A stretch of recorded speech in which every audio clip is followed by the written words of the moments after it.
Hi, I'm Nirja Singh. I bring you 30 insights into the art of surviving, thriving through, and not dying of a generation gap. And these are for all adults in any position of authority over millennials, real or imagined. Insight 5. One day, Sushant's lady boss arrived at work on a bicycle instead of her usual driver-driven car. Now Sushant was all of 22 years old. He just finished his joining seminars. He felt torn. Should he ask what happened? Should he even comment or mention it at all? Sushant had just begun to absorb the small, unwritten rules of the corporate world. He was learning to analyze and navigate what he could or could not say, what he could or could not do. There is always some risk at work. A lot at times. Depends on the culture.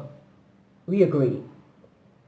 How much of yourself can you safely let go at work? Ask yourself, to what degree must companies allow people to be themselves at work? Do you feel, do you feel you can take interpersonal risks by speaking out at work or disagreeing with a colleague without the risk of them feeling threatened, called out, or shown down, and you being embarrassed, rejected, or even ostracized? Well, if your answer is yes, then you are in a space of psychological safety. Lucky you.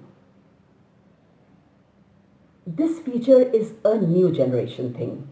In our days, organizations were run by fear. Today we are talking safety being better than even talent. The term psychological safety was originally introduced in 1999 by Harvard Business School professor Amy Edmondson, PhD. But it's said to have taken off after a Google study carried out in 2016, which found that the better performing teams were not those with the more capable or talented members, but those which excelled at working together. In turn, a better predictor of good teams turned out to be its psychological safety, which is really an internal guide.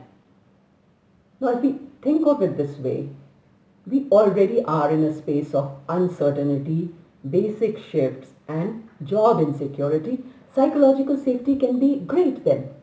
Great for engagement, for commitment. If we look around us, companies still have brutal sales meetings, and the off-site events we know are to get back at the boss. But thankfully, some companies are beginning to think of a comfort culture on site at the workplace so that employees do not feel the need to hide behind anonymity while raising issues. Psychological safety is not necessarily directed top down. It's something very subtle, very deep, depends on group norms. And these are not written down necessarily or explained out aloud. Some groups just arrive at consensus better. Maybe their leaders are more open to questioning, to accepting and correcting mistakes, or encouraging junior members to express their opinions. None of this will appear in an official work contract. We know that, but they are crucial to creating a safer environment. Now, what would conversation of a safety professional look like with different generations? With the traditionalists, talk about formal ways to share the knowledge, either through volunteering with outside groups or mentoring other workers internally. With the boomers, invite them to lead safety related improvement projects. And don't forget to end with how else could we do this? with Gen Xers with their suspicions of institutions. Don't talk. Don't talk, but show up mentally and physically every day. And then share that you expect them to do the same for each other. With millennials, put their efficiency to work. Give them a find it and fix it program, and let the millennial lead. And once done, remember to celebrate. Gen Z, I don't know them yet. But there's a story of a successful Google manager who asked everyone in his team to share something about themselves.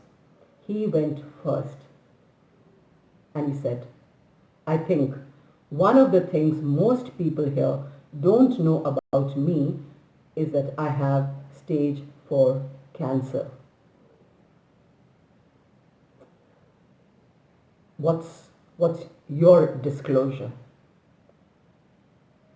This boomer is ready to listen at Seenager.com. Watch out for Insight 6.